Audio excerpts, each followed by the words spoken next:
nós temos feito um diagnóstico extraordinariamente positivo do momento brasileiro. O Brasil é uma sociedade aberta. Eu digo que nós estamos traçando a trajetória que eu denomino de a dinâmica de uma sociedade aberta, uma democracia emergente, poderes independentes. A imprensa livre, quando se apaixonou pelo establishment, sofreu uma ruptura pelas mídias sociais, e alguém foi eleito, o nosso presidente, gastando menos de 3 milhões de reais, tudo isso descrevendo uma vibrante democracia. Ninguém é dono desse país. Esse país é nosso. Nós somos uma democracia com poderes independentes, com aperfeiçoamento institucional. Ninguém está acima da lei. Você pode ser a pessoa mais popular do Brasil, se transgredir a lei, vai preso. Se for presidente da República e quebrar a lei de responsabilidade fiscal, sofre um impeachment. E isso é extraordinário. Isso é um momento extraordinário de aperfeiçoamento institucional. Então, eu não posso concordar com qualquer leitura pessimista a respeito do momento brasileiro. Então, a mídia convencional se apaixonou pelo establishment, no momento em que o establishment estava sendo rejeitado pela população. Chegou agora, o establishment perdeu a decência na visão da população. Para a opinião pública, o establishment perdeu a decência. Por quê? Corrupção. Corrupção era 100 milhões de reais, depois começou a passar para 1 bilhão, depois começou a chegar a 10 bilhões. Não dá. A população votou por uma ruptura com o establishment, dizendo: renovem-se, renovem-se, façam política de outro jeito, se rearticulem, condenem partidos convencionais, busquem novos eixos para a política brasileira. Por exemplo, um eixo: valores e princípios temáticos. Você é a favor ou é contra o aborto? Você é a favor ou é contra a religião? Você é a favor ou contra a bancada da bala ou a bancada da segurança? Um chama a bancada da segurança, outro chama a bancada da bala. Discutam, cheguem a um acordo. Esse é um novo eixo da política. O eixo temático tem dominado até aqui. Agora vai entrar um segundo eixo, o federalismo. Mais Brasil e menos Brasília. O dinheiro tem que ir onde o povo está. Então vai ter gente que vai defender os ministros, ficarem com as verbas aqui em Brasília, fazendo grandes programas, e vai ter gente que dizer: não, manda dinheiro para estados e municípios. E aí os partidos políticos vão se alinhar em torno de novos eixos. Então existem novos eixos. E eu tenho absoluta confiança na classe política brasileira, que ela está à altura do desafio. Ela é sofisticada, ela é capaz, ela já lidou com fenômenos super complexos, como hiperinflação, moratória, impeachment. Ela tem competência para resolver um problema em que ela mesma se meteu ao não modernizar a própria legislação eleitoral e a própria forma de fazer financiamento de campanha.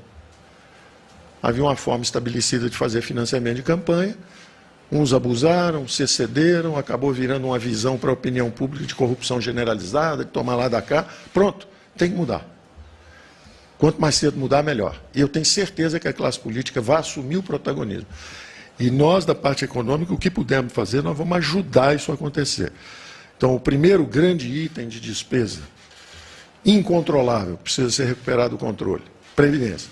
As mídias tradicionais estão nos apoiando, boa parte, e apoiaram o presidente, pela percepção de envolvimento e compromisso nosso com a solução dos problemas. É um sentimento, é uma emoção. Essa turma aí está querendo atacar o problema e eles vão resolver esse problema. Ou pelo menos vão morrer lutando, tentando resolver. Então é uma coisa emocional. A coisa mais cerebral, que depende desse processamento, justamente da mídia especializada, que tem equipes treinadas para depurar os fatos, a minha grande sugestão é que foquem no conteúdo e não na forma. Porque ao focar na forma, perderam o contato com a opinião pública durante a campanha presidencial. O que aconteceu? Focaram muito no que alegavam ser os maus modos do presidente, os maus modos. Ora, o presidente não gosta disso, ele xinga isso, ele faz isso, faz aquilo. Focaram na forma em vez de conteúdo. O conteúdo é o seguinte: é um homem de grandes valores e grandes princípios. Integridade, patriotismo, persistência, vontade de fazer um país melhor. Esse era o conteúdo. E as pessoas fixaram na forma. Ele fala palavrão, fala nome feio, ele xinga. Ora, a população entendeu o contrário, e as mídias sociais entenderam o contrário. Estava cheio de gente de boas maneiras, corrupto. A população falou, olha, nós não queremos muitas boas maneiras, não, nós queremos bons princípios. E esse foi um segredo, entre aspas, da vitória do presidente. É a vitória do conteúdo sobre a forma. Os princípios, os valores, a vontade de acertar, construir um país melhor, isso é muito mais importante do que falar ou não um palavrão. O lobby não está no Brasil, não é o Brasil que está contra a reforma da Previdência, não. É Brasília que está contra a reforma da Previdência. Então é importante entender isso. E tem dinheiro, hein? Tem dinheiro, tem muito dinheiro de publicidade contra, tem gente recebendo no aeroporto, os congressistas com faixa, tem mobilização, tem muita coisa para garantir os privilégios, usando os frágeis de escudo. Bota de escudo os frágeis na frente, querem tirar dinheiro dos pobres. Não, não é verdade. É mentira, é fake news. Ah, no sistema chileno todo mundo suicida. É mentira. Suicida-se mais no Brasil do que lá. E aqui o sistema de repartição. Sistema de repartição causa mais suicídio do que o sistema de capitalização. Suicida-se mais aqui do que lá. E muito mais em Cuba. Mais do que aqui e mais do que lá. Então, essas são verdades. E a mídia tem que filtrar, apurar, decodificar e transmitir também. O que nós fizemos mandando para o Congresso, para a Câmara de Deputados no momento, a proposta de reforma, foi dizer, os senhores estão dispostos a fazer um sacrifício pelas gerações futuras? Existe um compromisso de se sacrificar pelas gerações futuras ou não? Quer dizer, não pode encostar em ninguém do campo, não pode encostar no militar, não pode encostar em ninguém aqui do Congresso, não pode encostar, não pode, ou seja, nós não queremos sacrificar os contemporâneos. Nós preferimos então inviabilizar as gerações futuras.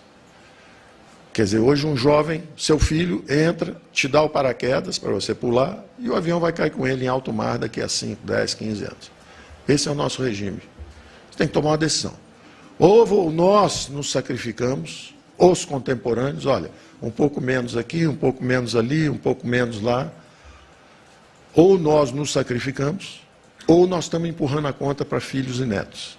Eu estou absolutamente confiante de que o Brasil está encontrando o seu caminho. E de que nós vamos construir isso juntos, independente de quem está em que partido, se é governador, se é prefeito, se é senador, independente disso. Podem ficar as cores da paixão partidária ali, acabou a eleição há 3 meses, 4 meses. Besteira ficar brigando agora.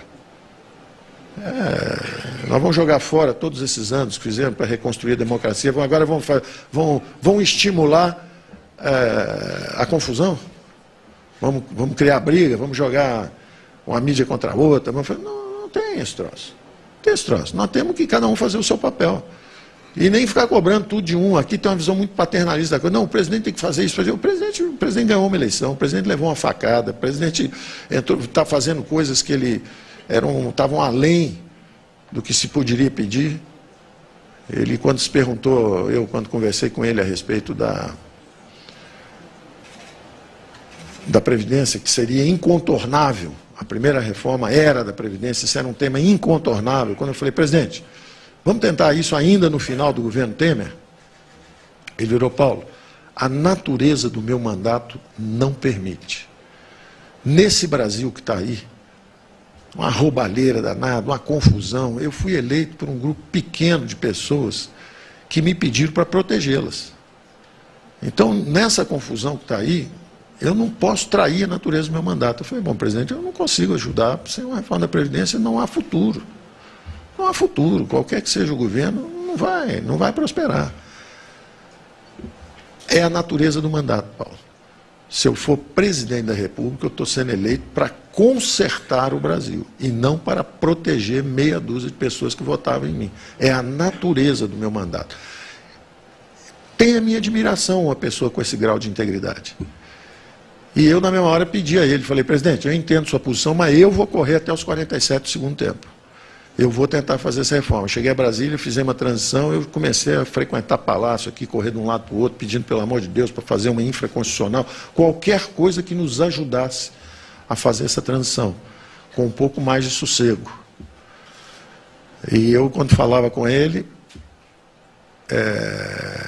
ele dizia, confia em mim.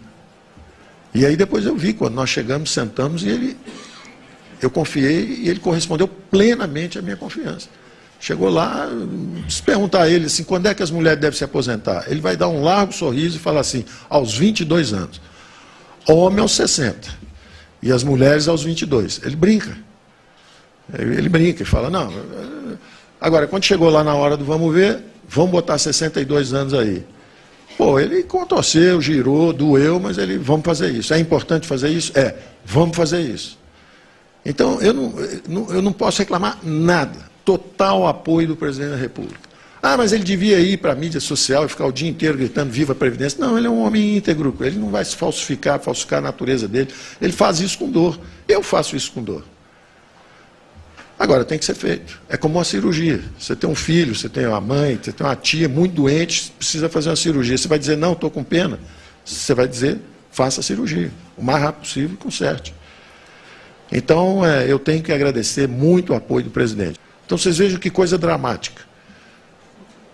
O gasto público descontrolado com o passado inepto, que traz esse juro da dívida enorme, com o presente de excesso, que é a máquina, e com o futuro de privilégios em boa parte dessa máquina também. Então, isso é um absurdo. O Estado passou a existir para si.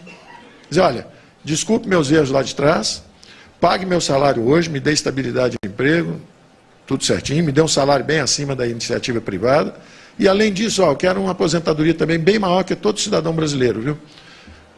Eu estou vivendo na União Soviética ou estou vivendo no Brasil? Isso aqui virou o quê? Cleptocracia, corrupção, benefícios para superburocratas, o que é isso? A eleição do presidente foi um não a esse estado de coisas. É um não a esse estado de coisas. Está faltando saúde e educação, chega numa república avançada, dá 3 tiros para cima. Em 5 minutos tem 8 carros de polícia em volta, 10 snipers e um sujeito dizendo baixa a arma e baixa devagar, senão você vai sumir. Você sente a presença do Estado. Se você desmaiar, vem a ambulância em 5 segundos. O Estado está onde o povo está, o dinheiro está lá, os recursos estão lá para tomar conta da população. No Brasil é o contrário, você der 3 tiros para cima na cidade, qualquer cidade brasileira, sai todo mundo correndo, porque a polícia não tem arma, se ela atirar, ela vai presa, o bandido tem metralhadora. Está errado esse troço. Bom, eu fico por aqui, obrigado. Ajuda, por favor.